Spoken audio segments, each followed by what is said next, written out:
El grito en la carretera. Siempre me ha gustado manejar de noche. Hay algo en la quietud de la carretera, en la manera en que las luces delanteras cortan la oscuridad, que me permite pensar sin distracciones. En aquellas extensiones desérticas de Sonora, me sentía casi dueño del asfalto, un viajero en busca de algo que no entendía pero que anhelaba sin medida. Tal vez libertad, tal vez soledad. Sin embargo, nada me preparó para lo que viví esa noche y para la huella que dejó en mi vida. Había escuchado historias acerca de brujas en los pueblos aledaños, relatos de gente que juraba haberlas visto danzar bajo la luna o escuchado sus gritos en medio del silencio. Me parecían cuentos sin fundamento, invenciones para asustar a los curiosos que se aventuraban en caminos recónditos. Yo nunca le di importancia a esas leyendas. Crecí en un ambiente escéptico y mi mente se inclinaba a buscar explicaciones lógicas a cualquier suceso extraño.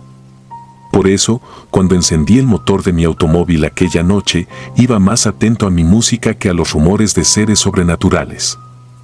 Recuerdo que empecé el trayecto alrededor de las 10 de la noche. La carretera estaba desierta, la luna medio oculta tras nubes pálidas y el aire resultaba pesado, como si anunciara una tormenta en cualquier momento. Intenté distraerme cantando canciones que siempre me hacían compañía, pero en esa ocasión mi voz sonaba más baja de lo habitual. Había una tensión en mi pecho, una especie de presentimiento. No le di mucha importancia. Continué manejando, rodeado por la penumbra que cubría todo. Kilómetros después, el ambiente comenzó a parecerme inquietante. Las sombras que las luces de mi coche proyectaban adquirían formas extrañas. De vez en cuando, me parecía ver figuras que se desvanecían en la periferia de mi visión.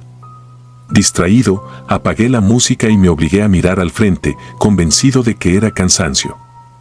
Pero esa inquietud no se iba. Aún así, seguí adelante, seguro de que todo era producto de mi imaginación.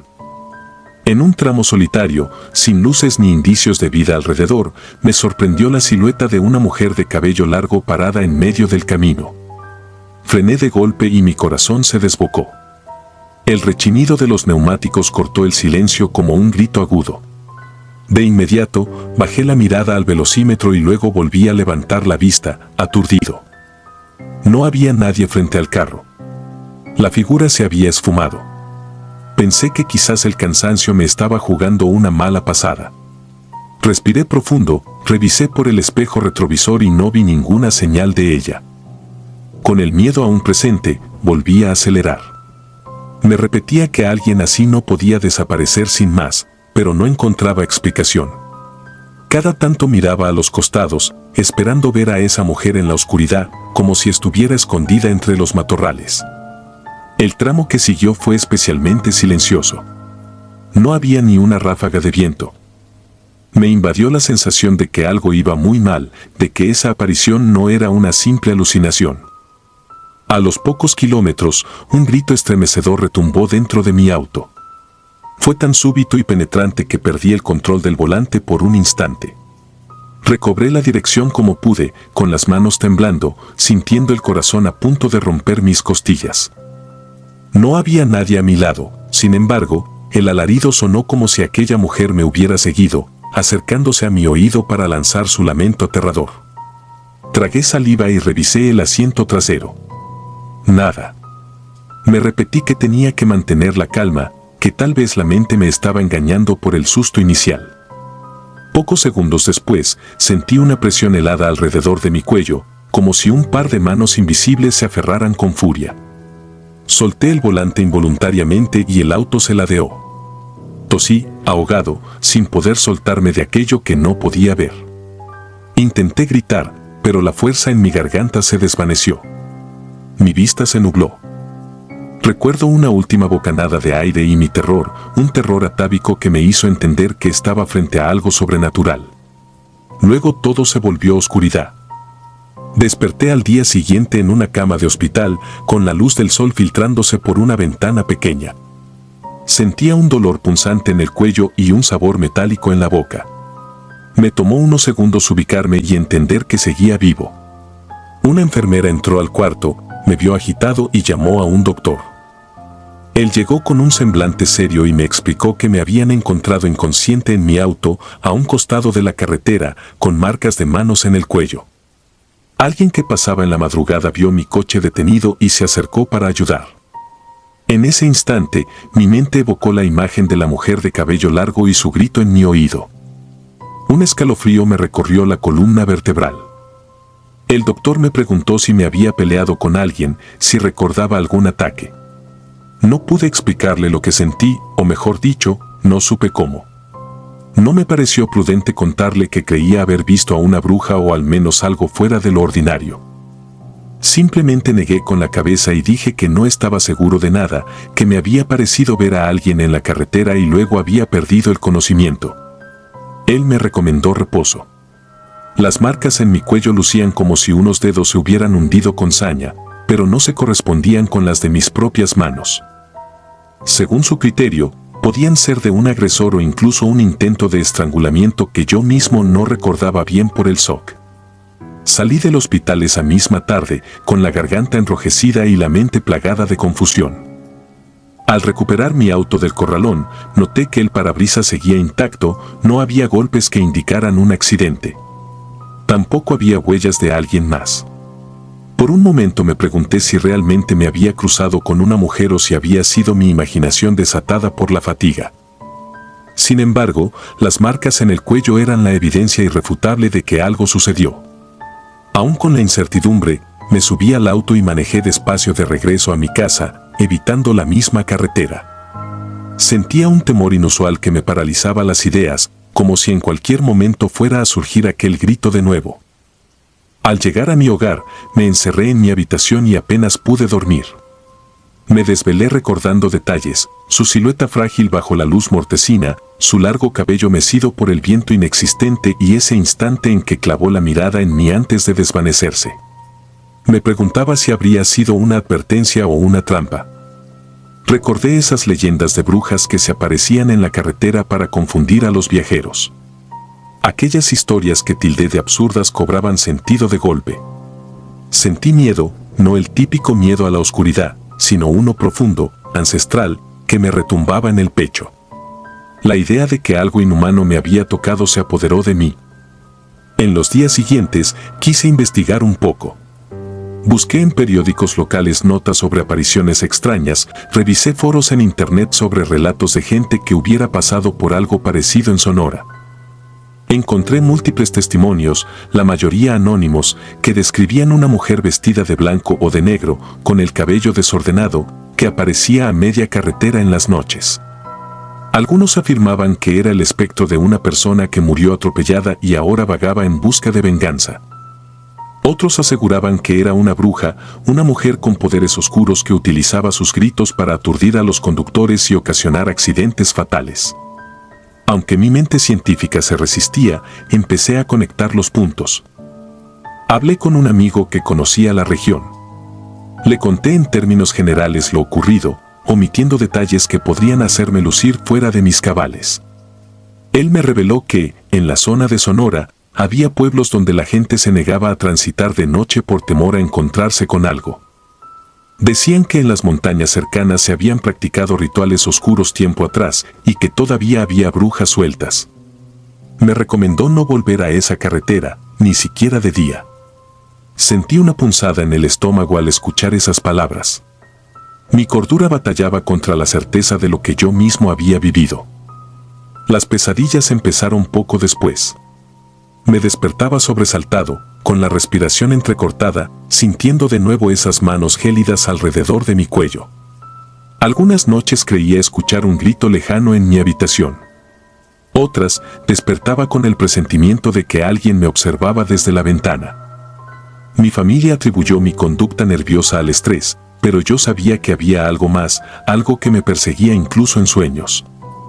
No podía olvidar la escena de mi auto deteniéndose frente a esa figura. Cada vez que cerraba los ojos, rememoraba el estremecedor silencio después de frenar. La peor parte era sentir esa presión en el cuello, una opresión que volvía una y otra vez en mis recuerdos, como si el contacto de esa fuerza invisible se hubiera grabado en mi piel para siempre. incluso mi voz se tornó más ronca durante varias semanas y, en ocasiones, me costaba tragar como antes. Una tarde, me armé de valor y regresé a la zona donde todo ocurrió. Lo hice de día, con la esperanza de encontrar algún indicio, alguna huella en el pavimento o en la orilla del camino. Al estacionarme cerca del lugar exacto, experimenté una oleada de náuseas y un escalofrío se instaló en mi cuerpo. Caminé unos metros, recordando el punto donde la vi por primera vez. No había nada fuera de lo normal, tierra seca, matorrales dispersos y el sol implacable. Sin embargo, sentía un aire pesado, casi irrespirable. Mi corazón latía con fuerza, como si presintiera un peligro inminente. Me marché sin respuestas claras, pero con la seguridad de que algo muy real me había atacado. Ya no podía seguir ignorando que en este mundo existen fenómenos que nos superan, fuerzas que no entendemos y que se presentan sin pedir permiso. A partir de ese momento, dejé de manejar de noche por rutas solitarias. Mi experiencia marcó un antes y un después. Cada vez que pasaba por un camino oscuro, recordaba cómo en cuestión de segundos el terror puede apoderarse de uno, inmovilizarlo y hacerlo dudar de todo lo que creía cierto. Con el tiempo, aprendí a convivir con el trauma. Aún me cuesta respirar profundamente cuando evoco aquella carretera silenciosa. A veces me pregunto si aquella mujer seguirá apareciendo a otros viajeros, si alguien más escuchará su grito desgarrador retumbando en el interior del auto. Me pregunto también por esas marcas en mi cuello, por la herida invisible que dejó en mi mente. Sé que hay gente que no me creerá, que dirá que fue un sueño o un engaño de mi cerebro agotado. Pero yo conozco la verdad. Sé lo que viví. Nunca se borrará la sensación de estar atrapado entre dos manos frías y despiadadas, ni la angustia al despertar en un hospital sin recordar cómo había llegado allí. No puedo afirmar con certeza que fuera una bruja, un espíritu o un fenómeno sin explicación.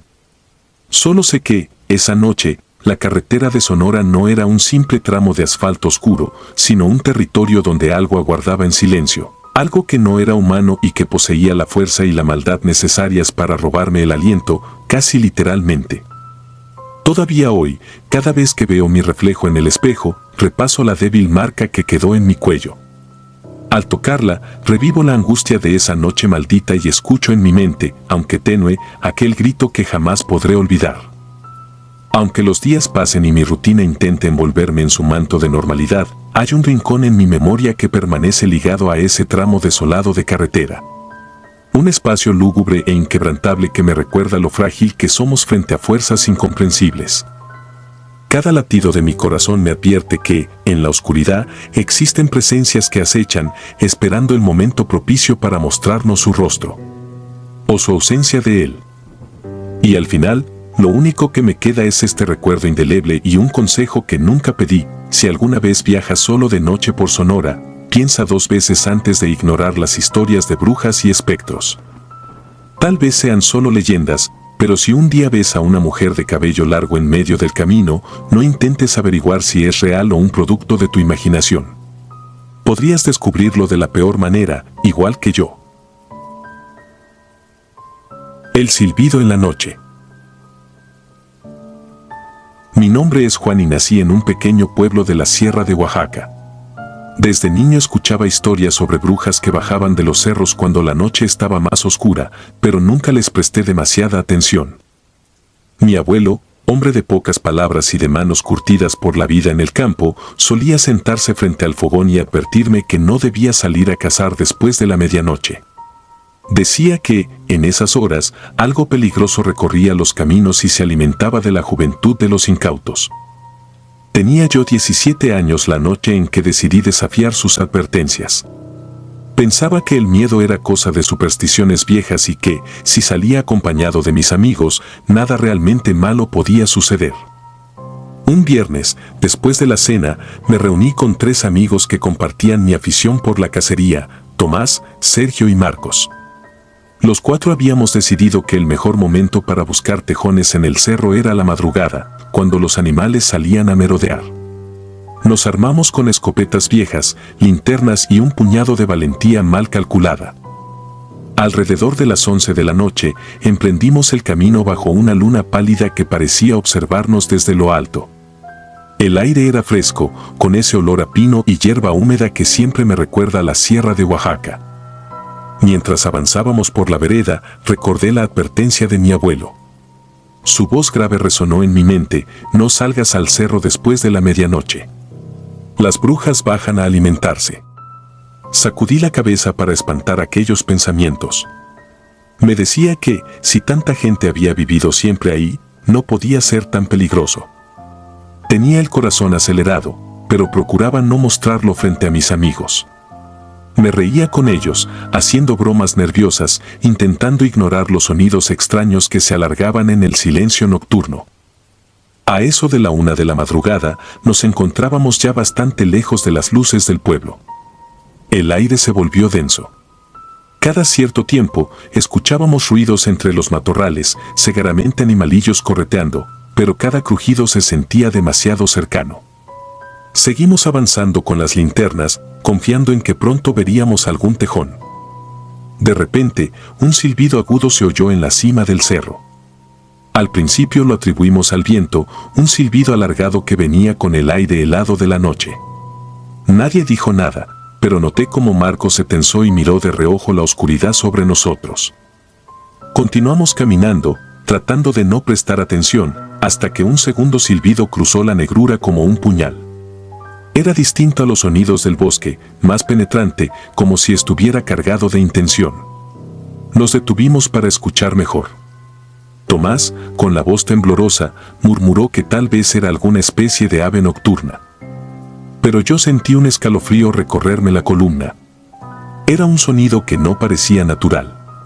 De pronto, Sergio se llevó la mano al pecho, respirando con dificultad. Nos miró con los ojos muy abiertos y señaló algo en la parte más alta del sendero. Me esforcé por distinguirlo con la linterna, pero no captaba ninguna forma clara, solo sombras que el viento movía entre los árboles. Fue entonces que escuché un tercer silbido, más cercano, casi a nuestras espaldas. Nos giramos con brusquedad. Todos llevábamos la adrenalina al tope. Mis manos sudaban sobre la culata de la escopeta. Traté de iluminar con mi linterna el camino por donde habíamos llegado, y ahí sucedió: escuché un jadeo y volteé para ver a Sergio caer al suelo, temblando. Tenía la mirada fija en algo que no lograba distinguir. Su rostro parecía paralizado por el terror. En un murmullo, apenas audible, dijo: «Nos está mirando». Pasaron un par de segundos eternos antes de que, repentinamente, alcanzara a apuntar mi luz hacia un claro entre los arbustos. La vi. O eso creo. Una silueta femenina, delgada, casi esquelética, se recortó en la penumbra. Sus ojos brillaban como brasas encendidas, 2 puntos rojos en medio de la negrura. Me pareció distinguir una sonrisa que se alargaba en su rostro más de lo normal. Era tan perturbadora que sentí que el corazón me latía en la garganta. No se parecía a ninguna persona que hubiese visto antes. Parecía un cadáver ambulante, erguido en la noche, acechándonos. Mis amigos y yo quedamos atónitos, sin saber cómo reaccionar. Aquella figura, aquella mujer huesuda, inclinó la cabeza y soltó un nuevo silbido, esta vez casi en un tono burlón, como si se recreara en nuestra impotencia. Por fin Tomás reaccionó y gritó que corriéramos. Sin pensarlo 2 veces, salí disparado por el camino que llevaba de vuelta al pueblo. La maleza nos azotaba el cuerpo mientras tropezábamos con las piedras del sendero. Sentía el corazón a punto de estallar. Cada vez que volteaba, creía verla en la distancia, flotando o corriendo a una velocidad imposible. El silbido, aquel sonido horrible y penetrante, nos siguió hasta las primeras casas. La noche se me hizo eterna. Cuando al fin crucé la vieja cerca de la casa de mis abuelos, me encerré en mi cuarto y no pude pegar el ojo hasta que salió el sol. Al día siguiente, me despertó mi madre golpeando la puerta con urgencia. Me dijo que algo le había pasado a Sergio. Lo habían encontrado en su casa al amanecer, con los labios amoratados y la piel helada. Tenía marcas en el pecho, moretones como si algo con garras o manos delgadas lo hubiera presionado con fuerza. Su respiración era lenta, como si se aferrara con dificultad a la vida, y la mirada perdida, sin reconocimiento en los ojos. Cuando me acerqué a él, no reaccionó. Solo lo escuché murmurar cosas incomprensibles. Me heló la sangre ver cómo temblaba, mientras mi abuelo rezaba a un costado. Durante las siguientes horas, los vecinos y familiares se reunieron en la casa de Sergio, tratando de entender qué había sucedido. Algunos decían que se trataba de un ataque de bruja, que esas criaturas se alimentan de la energía y la vida de los jóvenes para mantenerse fuertes. Otros murmuraban que habíamos profanado los dominios de la montaña y que los espíritus guardianes nos habían castigado. Mi abuelo, al verme tan asustado, me dijo que la culpa la tenía mi desobediencia. Te lo advertí, hijo. Las brujas bajan a alimentarse después de medianoche. Nunca debiste haber ido al cerro, me dijo con el ceño fruncido y una tristeza inusual en su mirada. Sergio no mejoró en días. Se la pasaba recostado, con los ojos abiertos de par en par, pero sin enfocar nada. Parecía vivir en un mundo ajeno, prisionero de algún conjuro o trauma que no lo dejaba descansar. Por las noches, su familia escuchaba un silbido alrededor de la casa, como si alguien lo estuviera rondando, ansiando regresar para culminar el ataque. El hermano de Sergio juró haber visto, en un par de ocasiones, una silueta agachada en el techo, con dos ojos rojos que escudriñaban por la ventana. Yo comencé a tener pesadillas. Recordaba la figura huesuda, la boca descomunal y la forma en que nos sonrió en la oscuridad del cerro. En mis sueños, a menudo me veía rodeado por ese silbido que serpenteaba por los pasillos de mi casa y llegaba hasta mi cuarto. Despertaba sudando, con la sensación de que alguien me observaba desde el rincón más tenebroso de la habitación. Mi abuelo me alentó a buscar ayuda en una curandera de la región. Fue difícil convencer a mi madre, porque ella siempre había creído solo en la medicina convencional. Pero el temor a que algo peor nos ocurriera pudo más, y acabé acompañándola a ver a la anciana. La curandera vivía en una choza humilde, llena de hierbas colgadas del techo y amuletos elaborados con semillas, ramas y cintas de colores. Al contarle lo que había pasado, guardó silencio unos instantes, observándome con preocupación. Luego, encendió un saumerio y comenzó a recitar oraciones antiguas en un dialecto que apenas comprendí. Me dijo que habíamos perturbado el territorio donde las brujas cazan y que debíamos limpiar nuestra energía, romper el vínculo que aquella criatura había establecido con nosotros al devorar nuestro temor. Nos entregó unas pequeñas bolsas de cuero con hojas y raíces protectoras. Debíamos llevarlas colgadas al cuello y rezar por la sanación de Sergio. Según la anciana, la bruja seguiría rondando mientras percibiera el terror en nuestros corazones. Esa misma noche, me dispuse a rezar con las bolsas protectoras en la mano. Apagué todas las luces de mi cuarto, cerré la ventana y me senté en el suelo con las rodillas dobladas, como me había indicado la curandera. Intenté calmarme, centrar mi mente en pensamientos puros, alejar el pánico. Sin embargo, al paso de las horas, la imagen de aquellos ojos rojos me asaltaba sin compasión. Sentía que, en cualquier momento, un silbido penetrante iba a resonar detrás de mi puerta.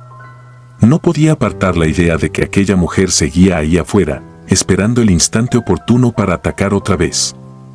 Transcurrió más de una semana antes de que Sergio mostrara una leve mejoría. Todavía lucía pálido y delgado, pero al menos comenzaba a reconocer a su madre y respondía con movimientos leves de cabeza. Si bien continuaba teniendo episodios donde hablaba solo y se estremecía en la cama, el simple hecho de verlo parpadear con algo de lucidez nos daba esperanza. Tomás y Marcos no quisieron volver a poner un pie en el cerro. De hecho, Marcos se marchó del pueblo para ir a trabajar a la ciudad. Dijo que no pensaba tentar a la suerte quedándose cerca de esos bosques. Por mi parte, decidí quedarme, pero tomé muy en serio los consejos de la curandera y los rezos que mi abuelo me enseñó. Nunca me atreví a confesarle a nadie que, en ciertas noches, aún escuchaba un silbido lejano rondando mi ventana. Me convencía a mí mismo de que era el viento, pero esa explicación perdía sentido cuando los perros del vecino empezaban a ladrar con furia y se percibía un olor rancio, como de hojas muertas, filtrándose por las rendijas de la puerta. Me aterraba la idea de asomarme, así que prefería trancar las ventanas y quedarme quieto, rezando. Sentía que la bruja conocía nuestros rostros y que, en su momento, volvería a cobrar venganza por haber escapado de ella aquella noche fatídica. Con el paso de los meses, la vida en el pueblo volvió a su rutina. La gente seguía trabajando en el campo, los niños corrían por las calles empedradas al caer la tarde y, de cuando en cuando, se escuchaba algún relato nuevo sobre apariciones o luces extrañas en el cerro. Yo aprendí a vivir con el miedo, a salir de día y evitar los senderos oscuros. Mi abuelo me reiteraba que, a pesar de las oraciones y las limpias, no debía confiarme. Las brujas nunca perdonan. Saben esperar el momento propicio para volver a casarte, me dijo en más de una ocasión, con ese tono serio que hacía que se me erizara la piel. A veces, siento que mi experiencia no fue un simple encuentro desafortunado. Pienso que estuve frente a algo ancestral, una fuerza tan vieja como la tierra misma, que se alimenta del pánico y la debilidad de aquellos que pisamos sus dominios sin permiso. Esa mujer huesuda, de ojos rojos y boca retorcida, me quitó la inocencia de un solo golpe. Hasta el día de hoy, evito hablar abiertamente de lo ocurrido, porque la mayoría no lo creería y no deseo la burla ni la curiosidad morbosa. Pero, en mi interior, sé lo que vi y lo que mis amigos sufrieron. A Sergio le tomó años recuperarse y aún así jamás volvió a ser el mismo. Sus ojos, antes llenos de energía, quedaron marcados por una sombra permanente de desconfianza y temor. Cada vez que las nubes cubren la luna y el viento sopla con silbidos extraños, vuelven a mí los recuerdos de aquella noche. Siento que algo camina sobre mi techo y, aunque me repito que es solo mi imaginación, no puedo evitar temblar un poco. A veces, escucho a lo lejos como algún joven, ignorante de las advertencias, se interna de madrugada en la espesura del cerro buscando aventuras. Me pregunto si algún día volverán a correr despavoridos, perseguidos por el mismo sonido agudo que yo conocí. Y rezo en silencio para que aquella cosa no me esté buscando, sigilosamente, en la penumbra. Sigo viviendo en el pueblo, pero nunca más regresé al cerro de noche. El silbido, la mirada roja y esa sonrisa antinatural quedaron grabados en mí como un recordatorio de que hay fuerzas mucho más grandes de lo que nuestro entendimiento admite. Ahora, cada vez que el viento ulula cerca de mi ventana, no puedo evitar sujetar con fuerza la pequeña bolsa de cuero que me dio la curandera. La aprieto contra mi pecho y cierro los ojos, deseando que la oscuridad pase de largo y esa bruja infernal no se asome jamás por el quicio de mi puerta. Sin embargo, sé que hay cosas que no se olvidan y, en las noches más frías, siento sus ojos fijos en mí, aunque no pueda verla. Y cada latido de mi corazón me recuerda que, en cierta forma, le pertenezco al cerro desde aquella madrugada. La bruja de Catemaco. Me llamo Ricardo y aún hoy no puedo dormir tranquilamente cuando recuerdo lo que sucedió hace algunos años en el rancho de mi tío, situado en las afueras de Catemaco, Veracruz. Crecí escuchando toda clase de relatos sobre brujas y apariciones en esa región, pero nunca pensé que terminaría involucrado en una historia tan real y sobrecogedora. Mi tío Luciano, un hombre de aspecto recio y voz grave, siempre solía decir que algunas cosas era mejor no nombrarlas si no querías atraerlas a tu vida, y aunque yo tomaba sus advertencias con cierto escepticismo, lo que viví cambió mi forma de ver el mundo para siempre. Al cumplir 18 años, decidí pasar un par de semanas en su rancho, con la excusa de ayudarlo a limpiar un viejo granero y así distraerme de la ciudad y del estrés de los estudios. Al llegar, fui recibido por ese aroma inconfundible de la tierra húmeda, mezclada con el aire cálido de la región, un olor agradable, casi reconfortante, que sin embargo se vería trastocado por algo que jamás olvidaré. El rancho estaba enclavado cerca de un arroyo que bajaba con serenidad por un camino sinuoso rodeado de vegetación tupida. Los árboles parecían murmurar cuando soplaba el viento nocturno, y desde la primera noche tuve la sensación de ser observado. Mi tío ya me había advertido que muchas personas del lugar hablaban de presencias extrañas, y lo decía con un temblor en la voz que no conocía en él. Me contó que, hacía tiempo, una mujer había llegado una tarde para pedirle unos trozos de leña, pues la necesitaba supuestamente para cocinar. A primera vista, ella lucía tan ordinaria como cualquiera, solo que despedía un aroma muy fuerte como a tierra mojada y miel, un olor intensamente penetrante que se quedaba impregnado en la ropa y en la piel. Sin embargo, lo que más lo inquietó fue su mirada, porque a pesar de tener un rostro que él describía como bello, uno de sus ojos se desviaba ligeramente a un costado, lo justo para lucir fuera de lugar, como si no perteneciera a la misma cara. Mi tío, por cortesía, no tuvo más remedio que entregarle algo de leña, pero en cuanto ella se marchó, una especie de energía densa se quedó flotando en el ambiente, dejando un escalofrío clavado en su espalda. Esa noche escuchó ruidos extraños alrededor de la casa, pasos suaves en la tierra, como si alguien rondara buscando algo. Pensó que quizá eran animales, pero al asomarse por la ventana solo alcanzó a ver una sombra escurridiza, tan oscura que se confundía con la noche. Dijo que le resultaba imposible distinguir el rostro de la figura, pero tenía la sensación de que los ojos se le clavaban de tal manera que sentía un hormigueo angustiante en la nuca. Me pareció fascinante aquel relato, tanto que, durante mis primeros días en el rancho, dormía con la ventana entreabierta con la esperanza de captar algún ruido o descubrir esa presencia de la que tanto hablaba mi tío. Sin embargo, al principio todo parecía normal, madrugábamos para atender a los animales, limpiábamos el granero y, al anochecer, nos sentábamos a platicar. Fue alrededor de la cuarta o quinta noche que empecé a escuchar algo distinto. Estaba recostado en mi habitación, revisando mi teléfono, cuando sentí que un leve susurro atravesaba el silencio. Era un sonido hipnótico, como un quejido prolongado y casi lastimero, y provenía del lado opuesto de mi ventana, cerca del arroyo. Me levanté, tratando de no hacer ruido, y me acerqué con cuidado a la ventana para mirar hacia afuera. No vi nada, pero el susurro se hizo un poco más fuerte, como si me llamara. Como soy curioso por naturaleza, bajé hasta el patio sin despertar a mi tío y avancé en la oscuridad guiado por una linterna. El aire estaba más fresco que de costumbre y, de pronto, capté un leve olor a miel mezclado con humedad.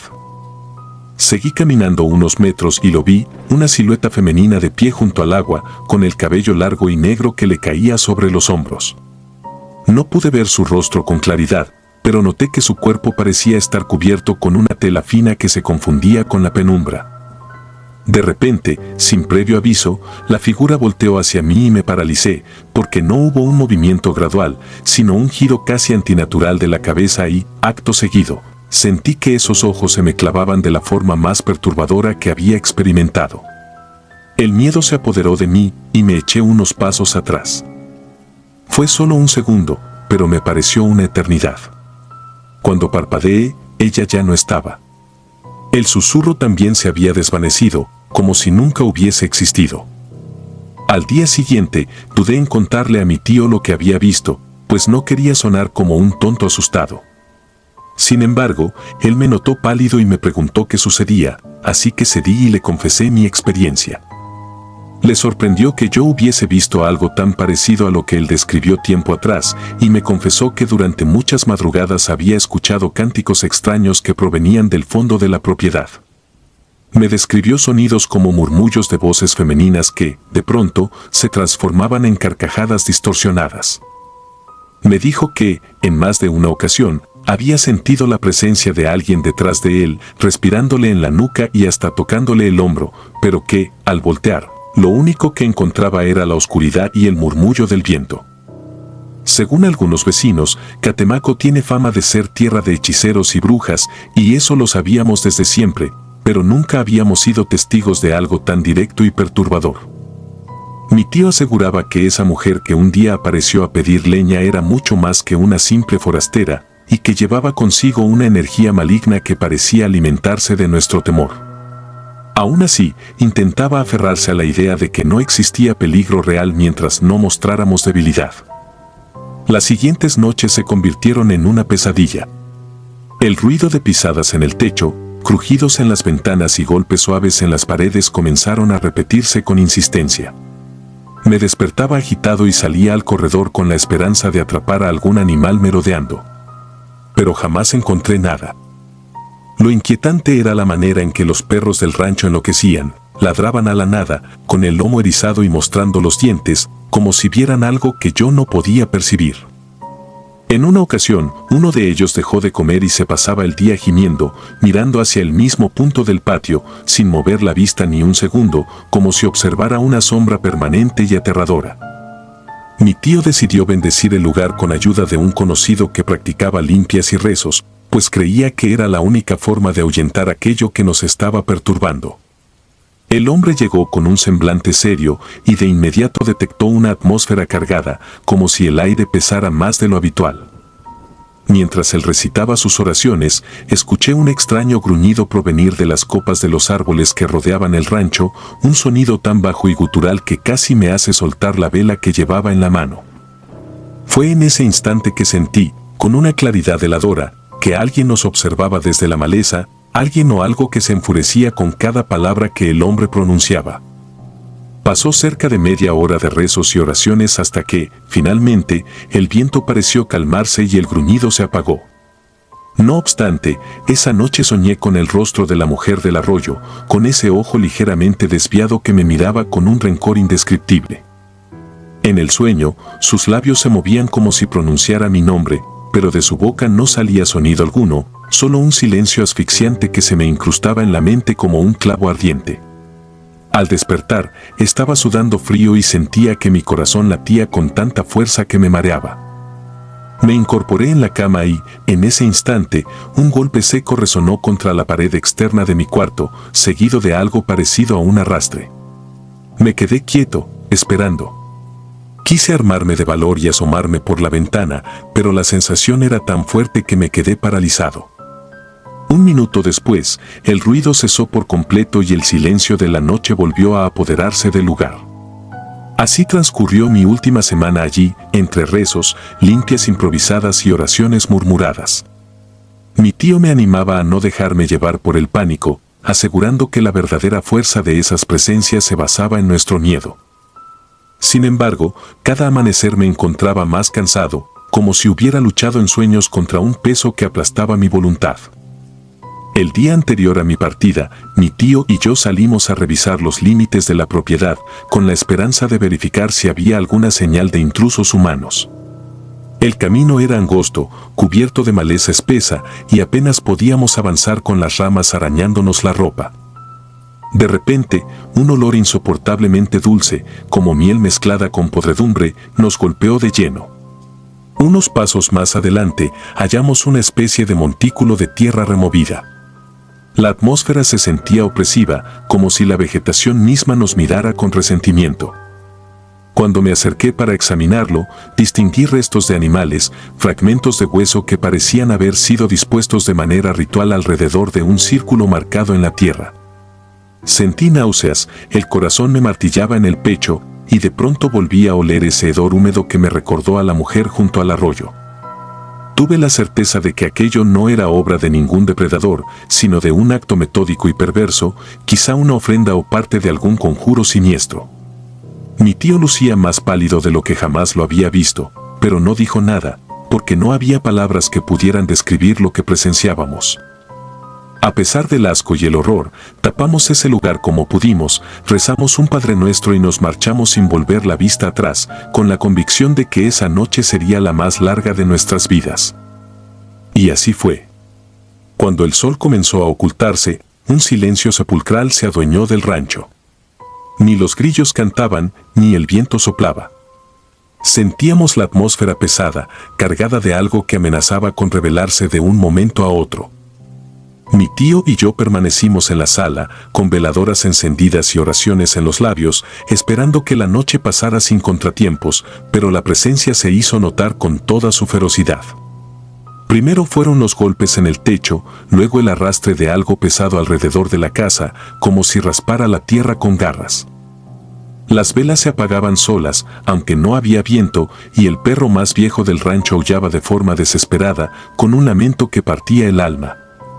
El aroma a miel llegó más intenso que nunca, tan penetrante que quemaba mis fosas nasales, y la puerta principal comenzó a sacudirse con una fuerza casi sobrenatural. En mi mente no dejaba de aparecer la imagen de esos ojos, uno desviado, mirándome con un odio ancestral. Sentía que la cordura me abandonaba, que el terror se convertiría en mi único lenguaje si esa cosa lograba entrar. Resistimos rezando y aferrándonos a la esperanza de que, tal vez con la primera luz del día, aquello perdería su poder. Finalmente, cuando el gallo cantó anunciando el alba, los golpes y el olor se desvanecieron. Fue como si una sombra se hubiera retirado de un golpe, dejándonos con el corazón a punto de estallar. Esa mañana, sin esperar más, hice mi maleta y me despedí de mi tío, quien parecía un hombre derrotado.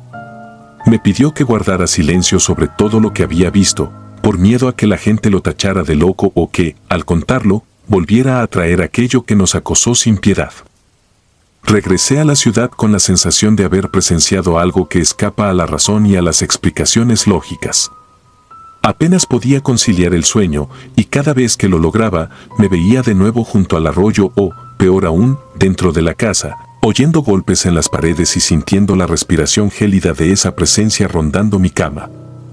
Hoy día, cada que alguien me pregunta por Catemaco, solo alcanzo a decir que es un lugar de energías únicas, sin entrar en detalles, porque revivirlo hace que mis manos tiemblen y mi garganta se seque. Mi tío Luciano aún vive en ese rancho y, aunque trata de llevar una vida normal, sé que nunca ha vuelto a ser el mismo desde aquel encuentro. A veces, cuando me llama para saludarme, en su voz escucho una gravedad distinta, como si el tiempo y los rezos no fueran suficientes para borrar el terror de su mente. Yo tampoco he podido olvidar el aroma de la miel mezclada con tierra mojada, ni esa mirada escalofriante que parecía provenir de una realidad paralela, donde las brujas existen y acechan a quienes tienen la osadía de cruzarse en su camino. No sé si lo que vivimos fue una prueba de fe o un recordatorio de que hay cosas más allá de nuestra comprensión, pero lo cierto es que, desde entonces, cada noche en la que el viento sopla con un murmullo extraño, no puedo evitar sentir un leve temblor en el pecho, un repentino escalofrío en la espalda. Como si en cualquier momento esa mujer pudiera manifestarse de nuevo con su extraña mirada y su olor embriagador, dispuesta a llevarse mis sueños y mi cordura. La bruja de Icamole. Cuando recuerdo aquella temporada en Icamole, Monterrey, siento como me recorre un escalofrío desde la base del cuello hasta la punta de los pies, como si la memoria misma me advirtiera que retomar esta historia no es algo que deba hacerse a la ligera.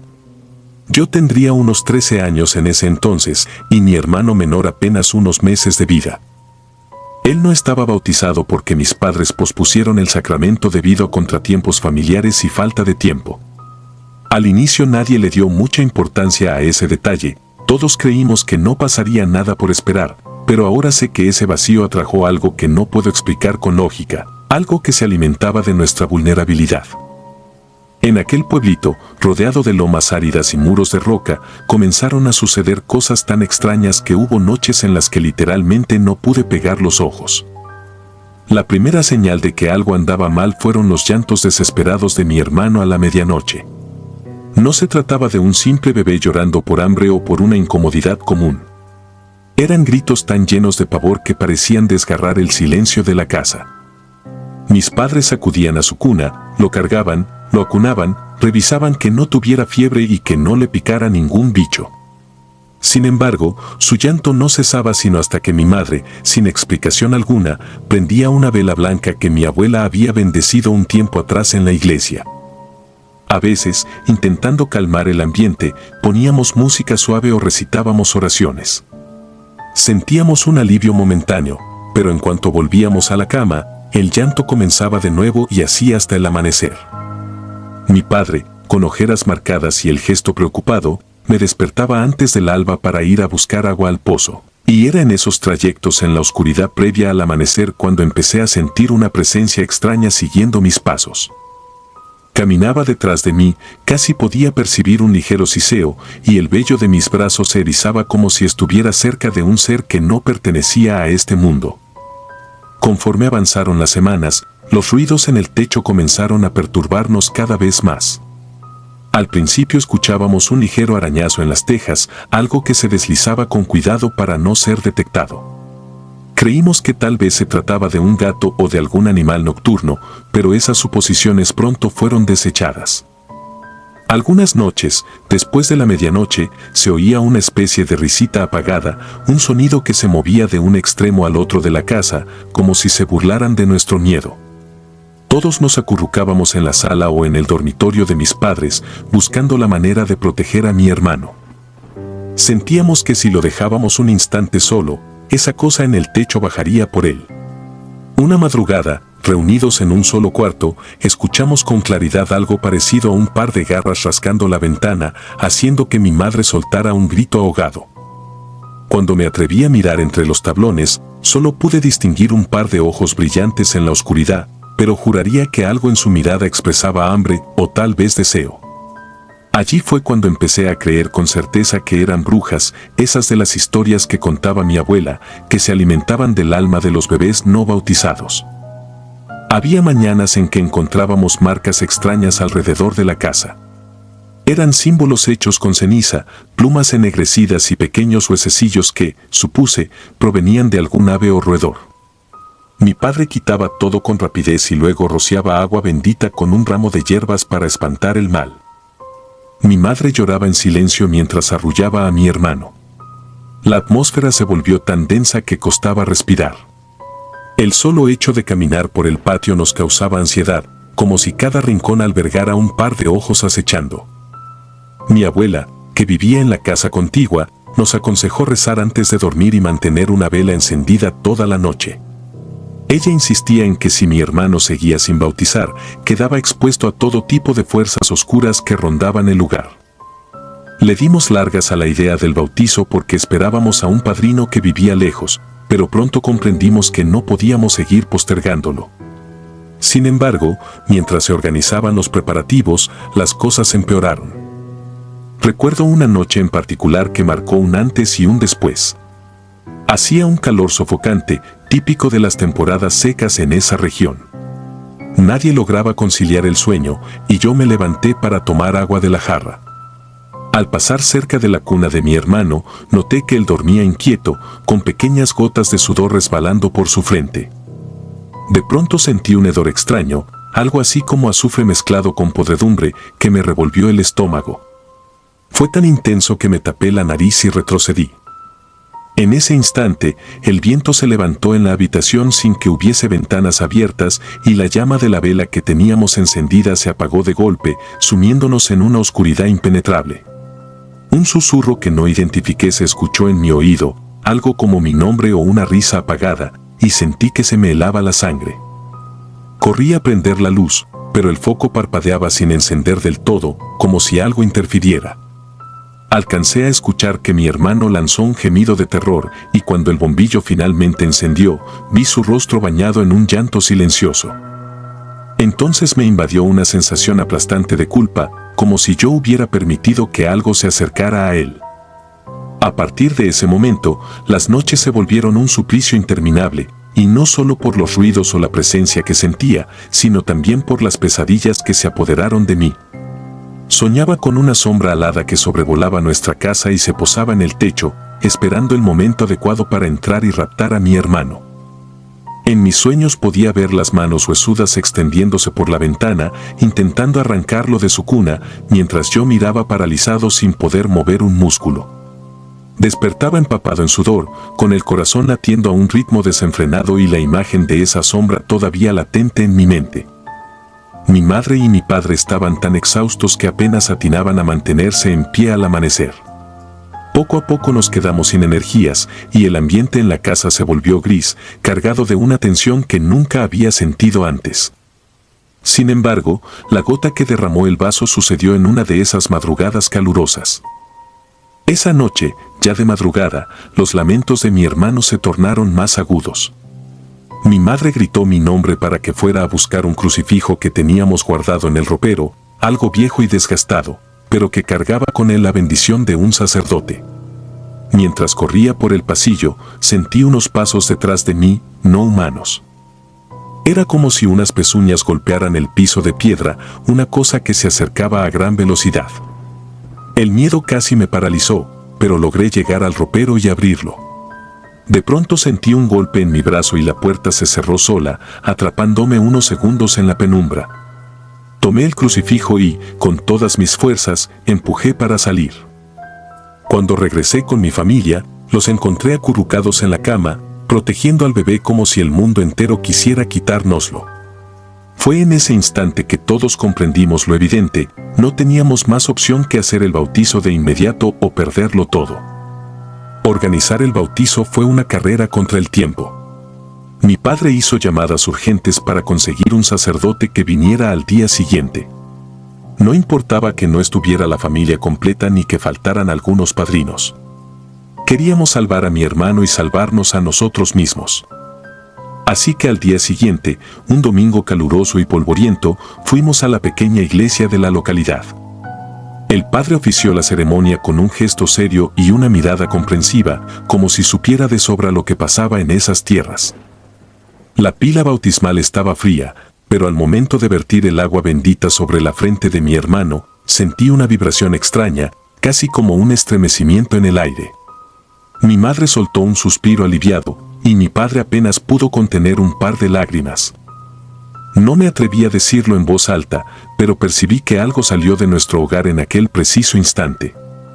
En lugar de sentir miedo, por primera vez en semanas sentí la esperanza de que todo ese tormento llegaría a su fin. Las semanas posteriores al bautizo fueron sorprendentemente tranquilas. El llanto nocturno de mi hermano disminuyó, los ruidos en el techo cesaron y ya no aparecieron marcas en el patio. Dormíamos todos con el crucifijo cerca, y aunque todavía cargábamos un recuerdo amargo de lo que habíamos vivido, la atmósfera en la casa se fue aligerando. Una tarde mi abuela vino a tomar café y, con mucha cautela, nos contó que según las leyendas locales, las brujas se llevan a los niños sin bautizar para ofrecerlos en rituales oscuros o alimentarse de su inocencia. Dijo también que esas entidades pueden adoptar formas diversas, mezclarse con el viento o con la noche, y que no era la primera vez que algo así pasaba en la región. De hecho, varias familias se habían visto obligadas a bautizar a sus hijos a las pocas semanas de nacidos para evitar que se repitieran sucesos similares. Yo solo asentí en silencio, recordando las pesadillas, los sonidos escalofriantes y el olor putrefacto que había sentido en más de una ocasión. A veces, cuando la noche cae y el viento sopla con cierta cadencia siniestra, no puedo evitar tensarme y mirar hacia el techo, temiendo revivir aquel tormento. Aunque ha pasado el tiempo, siento que las sombras de Icamole dejaron su marca en mi alma, como si la experiencia me hubiera mostrado que hay cosas que la razón no puede explicar. Si cierro los ojos, aún escucho el susurro que me llamó aquella noche y revivo la angustia de sentir esos pasos tras de mí, arañando el piso con furia. Algunas veces me despierto en la oscuridad, inseguro de si fue un sueño o si algo se acerca de nuevo, y entonces la ansiedad retorna como un viejo enemigo. Sin embargo, cada que miro a mi hermano sonriendo, sano y a salvo, agradezco el bautizo que puso fin a tanta pesadilla. He entendido que en sitios como Icamole, o en cualquier otro lugar marcado por leyendas de brujas, la fe no siempre es cuestión de devoción ciega, sino una barrera contra lo que no comprendemos. Aunque prefiero no hablar del tema con mucha gente, hay noches en que escribo, intentando desahogar los temores que todavía se ocultan en mi interior. Es mi manera de recordarle a esa sombra que he sobrevivido y de mantenerla a raya, como si las palabras fueran una muralla de luz que impide su regreso. A día de hoy, puedo afirmar que nunca volveré a subestimar el poder de lo desconocido. Aquel suceso con mi hermano nos unió más como familia, nos hizo comprender lo frágiles que podemos ser frente a fuerzas que no vemos o que preferimos ignorar. Ese episodio aterrador se quedó impregnado en las paredes de nuestra casa, en las noches silenciosas y en mis recuerdos más profundos.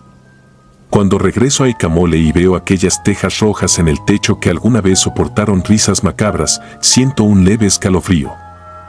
Miro al cielo y me aseguro de que ninguna figura alada surque la noche, buscando presas inocentes. Hasta el día de hoy, sigo creyendo que si no hubiéramos actuado a tiempo y bautizado a mi hermano, aquello que nos acechó habría terminado por arrebatárnoslo. Nadie me quita de la cabeza que, en esas tierras desoladas, hay fuerzas antiguas y hambrientas que buscan la más mínima rendija para colarse y arrastrarte a un mundo de oscuridad. Por eso, cada vez que alguien me pregunta si creo en brujas, mi respuesta es siempre la misma: no es solo cuestión de creer o no, sino de entender que, aunque no se vean, pueden estar ahí, observándote, esperando su oportunidad para atacar. La medianoche. No revelaré mi nombre ni el de mis amigos, porque este suceso nos marcó de un modo que todavía nos hace temblar. Aún así, siento la necesidad de compartir mi historia, esperando que alguien comprenda el horror que vivimos y que quede constancia de que, a veces, la realidad supera cualquiera de nuestras pesadillas más oscuras. Porque, cuando la noche envuelve el paisaje y el silencio se convierte en un testigo mudo, hay cosas que ocurren en la penumbra para las que nadie está preparado. Mi historia tuvo lugar en una finca antigua de México. Era una construcción que perteneció a la familia de uno de mis amigos, ubicada en un paraje tan remoto que pocas veces veíamos a alguien pasar cerca. El viento silbaba entre los árboles y el canto de los grillos se convertía en un murmullo incesante que acompañaba nuestras conversaciones al atardecer. Llegamos con la ilusión de pasar una semana de descanso y camaradería, convencidos de que unos días en contacto con la naturaleza serían perfectos para despejar la mente. La primera advertencia la recibimos al llegar. Un campesino de la zona, un hombre de avanzada edad y mirada esquiva, nos dijo con una voz ronca que si escuchábamos el llanto de un bebé en la madrugada, no debíamos salir de la casa bajo ninguna circunstancia. Pensamos que se trataba de una superstición típica de la región, una especie de leyenda local para asustar a forasteros. Nos pareció pintoresco, pero no hicimos caso. Ninguno creía en esas historias de brujas ni en rituales macabros. Estábamos allí por simple diversión y queríamos disfrutar cada momento. No obstante, la primera noche transcurrió con cierta intranquilidad. Nos acomodamos en la vieja finca, era un caserón de muros gruesos, con muebles antiguos de madera oscura y un olor inconfundible a polvo y humedad. Alrededor, la maleza crecía sin control y los árboles parecían fundirse con la noche. A lo lejos se vislumbraban cerros que proyectaban siluetas fantasmales. Me costó conciliar el sueño, el aire parecía cargado de algo denso que me oprimía el pecho. Era como si ese lugar guardara historias que se resistían a quedar en el olvido. A la segunda noche, mientras tomábamos unos tragos en el patio trasero bajo la tenue luz de una bombilla que parpadeaba, escuchamos un llanto que nos puso la piel de gallina. No se parecía a nada que hubiéramos oído antes. Tenía la intensidad del llanto de un bebé, pero con un tono casi animal, desgarrador y agudo. Mis amigos se miraron entre sí con expresión de desconcierto. Recordamos la advertencia del campesino, pero quisimos comprobarlo por nosotros mismos. Las risas nerviosas y la curiosidad enturbiada por el alcohol nos empujaron a encender nuestras linternas y adentrarnos entre los árboles. El sonido era cada vez más fuerte a medida que avanzábamos por la vereda llena de maleza. La noche era espesa, apenas cortada por la débil luz que salía de nuestras linternas. Algo me oprimía el pecho con cada paso, una mezcla de temor y una sensación de estar transgrediendo un límite invisible.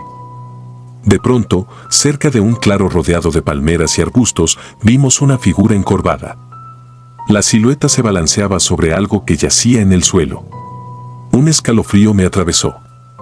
No atiné a parpadear siquiera. Era como estar contemplando una escena sacada de una pesadilla demasiado real. Me acerqué un poco, conteniendo la respiración. El corazón me latía con tanta fuerza que podía sentirlo retumbando en mis oídos. Pensé que mi mente me jugaba una mala pasada, que aquella sombra no era más que un animal o un bulto de hojas secas.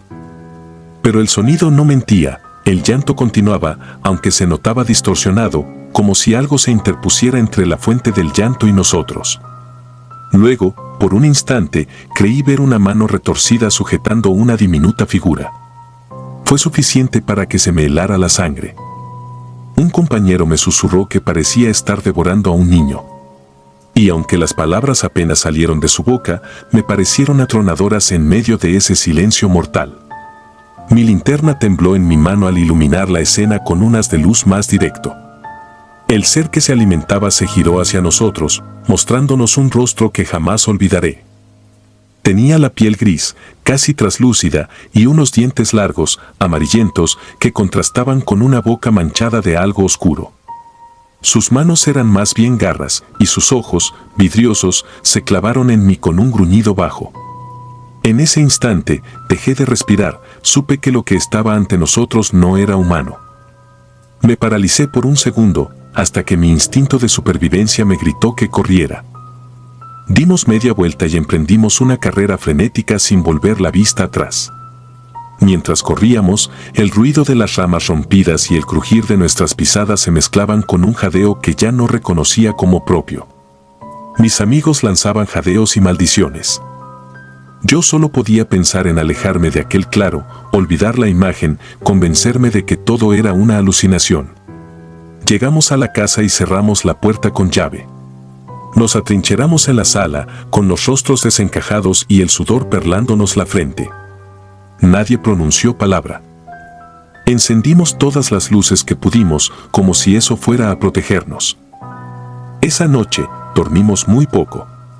Las paredes parecían hacerse más pequeñas y la quietud era tan densa que cada sonido en la oscuridad se sentía como un latido monstruoso. Me quedé recostado en una vieja silla, incapaz de cerrar los ojos, perseguido por la imagen de esa criatura que se giraba para observarnos con ese gruñido gutural. A la mañana siguiente, nos miramos sin saber si lo que habíamos vivido era un sueño febril o la realidad más espantosa. Pasaron los días y el llanto continuó cada madrugada, como si nos llamara con un macabro canto de sirena. Al principio, nos limitamos a encerrarnos en la casa cuando lo escuchábamos. Subíamos la música con tal de no percibir ese lloriqueo fantasmal, pero en el fondo sabíamos que no podíamos ignorarlo. En cada rincón de la finca aparecían señales de algo siniestro. Encontrábamos huellas en la tierra con formas imposibles y notábamos un olor nauseabundo, como de animal muerto, que provenía de las cercanías del claro. No volví a poner un pie allí. Bastaba con echar un vistazo desde la ventana para sentirme observado. Una tarde, uno de mis amigos decidió que debíamos marcharnos. La tensión era insoportable y la vida cotidiana en aquella finca se había convertido en una penitencia. Sentía cada fibra de mi ser suplicando que nos fuéramos. Sin embargo, el problema era que nuestro coche se había averiado, la batería había muerto de manera inexplicable y la pequeña tienda de refacciones más cercana estaba a varias horas de viaje. Parecía que toda la región conspiraba para mantenernos en ese lugar. Así que, resignados, esperamos a que llegara alguien que pudiera auxiliarnos, pero en aquel paraje aislado rara vez se veía pasar algún vehículo. Llegamos a la quinta noche exhaustos, con los nervios a flor de piel. Nos quedamos en la sala, sin siquiera encender las luces exteriores. Con el crepitar de la leña en la chimenea, tratábamos de animarnos. De pronto, el llanto surgió de nuevo, tan intenso que me dolieron los oídos. Supe en ese instante que no había escape posible, porque era demasiado real, demasiado cercano.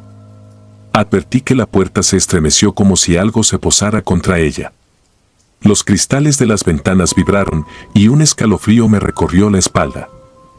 Tuve el impulso de acercarme a la puerta para asegurarla, pero me detuve al oír un roce extraño, como de uñas arañando la madera. Me contuve para no gritar. El silencio entre mis amigos también decía mucho, todos estaban igual de aterrados. Cuando por fin un mecánico de un poblado cercano llegó a la finca, lo abordamos como si se tratara de un salvador. No dijimos mucho de lo que había pasado, solo le explicamos que necesitábamos salir de allí cuanto antes. Mientras trabajaba en el auto, se percató de las huellas en la tierra y de las marcas en la puerta, pero no preguntó nada. Tal vez él ya conocía las historias. Quizá, como el viejo campesino, prefería callar a arriesgarse a ser tomado por loco. En cuanto pudimos, metimos nuestras cosas a toda prisa y partimos sin mirar atrás. Dejamos la finca con la clara conciencia de que algo muy siniestro habitaba entre esos árboles.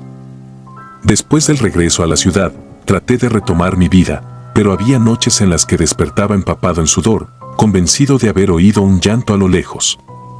Me asomaba por la ventana y la calle parecía en calma, iluminada por las luces blancas de los faroles. Sin embargo, esa imagen no me daba tranquilidad. Me quedaba un buen rato mirando la oscuridad, esperando ver moverse una figura que no debía estar allí. Sentía que, aunque la finca había quedado lejos, aquella presencia seguía acechándome, como un mal que se aferra al espíritu. El tiempo pasó, y mis amigos y yo optamos por no hablar mucho de lo sucedido. Nadie quería recordar el gesto retorcido de la criatura ni el gruñido que nos heló la sangre. Preferíamos aparentar que solo fue una mala experiencia, fruto de alguna sugestión colectiva o alguna criatura salvaje que nuestros miedos desfiguraron. Pero las marcas en la puerta y el olor pestilente cerca del claro eran imposibles de explicar. Y peor aún, esa noche en que corrimos dejando atrás a aquello que parecía estar devorando a un bebé, esa imagen permanece en mi memoria con tanta nitidez que, al cerrar los ojos, la veo dibujada en la oscuridad. Con el tiempo, uno de mis amigos vendió la finca, asegurando que no le importaba perder dinero, pues jamás volvería a ese lugar. Alguien la compró, quizás atraído por la idea de tener un terreno en medio de la tranquilidad rural, ignorando las historias que circulan entre los lugareños. No sé si la nueva gente que habita allí se ha topado con algo similar, pero me estremezco al pensarlo. Me basta con saber que lo que vino fue una ilusión, que el llanto que escuché no provenía de ningún animal conocido y que esa cosa, fuese lo que fuese, tenía plena conciencia de nuestra presencia. A pesar de los años, todavía sueño con las sombras de aquellos árboles y con la silueta encorvada que se movía en la penumbra. Aún siento culpa por no haber podido ayudar a quien fuera que estuviera sufriendo, si es que de verdad había un inocente en peligro. Pero, sobre todo, me persigue la certeza de haber estado a merced de algo inhumano, de una fuerza que escapa a la razón y que puede manifestarse donde menos se espera. Quizá algunos dirán que estoy exagerando, pero invito a cualquiera a quedarse una noche en ese sitio, a esperar a que caiga la madrugada y a escuchar atentamente los sonidos del viento entre los árboles. Entonces sabrán que el terror auténtico no necesita fantasía, porque allí, en lo más profundo de la noche, habita algo que se alimenta de nuestra credulidad. Una vez que uno lo presencia, queda marcado para siempre. Finjo normalidad, pero cada anochecer me asalta la idea de que el llanto volverá. Me acuesto con la esperanza de que solo sea producto de mi imaginación, sin embargo, en ocasiones, me despierto a mitad de la madrugada, convencido de oírlo de nuevo, tan real como aquella vez en la finca, desgarrador y escalofriante. Entonces comprendo que escapar físicamente de un lugar no es suficiente para ahuyentar a los demonios que allí moran. Ellos se aferran a nuestros recuerdos y nos siguen, incluso detrás de la seguridad de las puertas cerradas. Tal vez, así como me persigue el sonido de ese llanto, a otros los persiga el eco de sus propios encuentros con lo imposible. Lo único cierto es que, después de aquello, ya no soy el mismo, ni lo volveré a ser. Si disfrutas de los relatos, te invitamos a apoyarnos con un like y un comentario, ya que eso nos ayuda muchísimo. Además, si aún no estás suscrito o suscrita, te animamos a formar parte de la comunidad del terror. Muchas gracias por escucharnos y por tu apoyo.